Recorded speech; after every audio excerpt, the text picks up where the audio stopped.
ఉపరితల ఆవర్తనం ప్రభావంతో రాబోయే 2 రోజుల్లో పశ్చిమ మధ్య బంగాళాఖాతం, దానిని ఆనుకుని ఉన్న ఉత్తరాంధ్ర, దక్షిణ ఒడిశా తీరంలో అల్పపీడనం ఏర్పడే అవకాశం ఉందని ఏపీ విపత్తు నిర్వహణ సంస్థ మేనేజింగ్ డైరెక్టర్ ప్రకాష్ జైన్ తెలిపారు. దీని ప్రభావంతో రాష్ట్రంలో అక్కడక్కడ భారీ వర్షాలు కురిసే ఛాన్స్ ఉందని పేర్కొన్నారు. ఇవాళ పశ్చిమ గోదావరి, ఏలూరు, ఎన్టీఆర్, గుంటూరు, బాపట్ల, పల్నాడు, ప్రకాశం, నెల్లూరు, కర్నూలు, నంద్యాల, అనంతపురం, వైఎస్ఆర్ కడప, తిరుపతి జిల్లాల్లో అక్కడక్కడ మోస్తరు నుంచి భారీ వర్షాలు కురిసే అవకాశం ఉందన్నారు.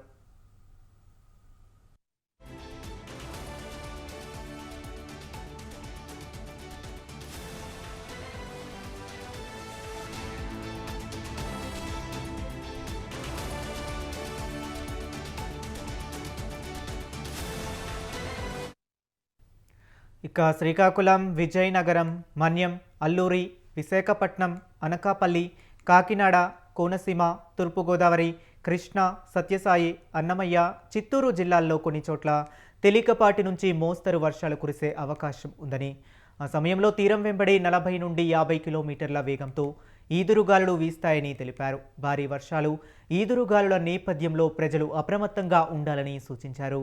మత్స్యకారులు వేటకు వెళ్లవద్దని హెచ్చరించారు.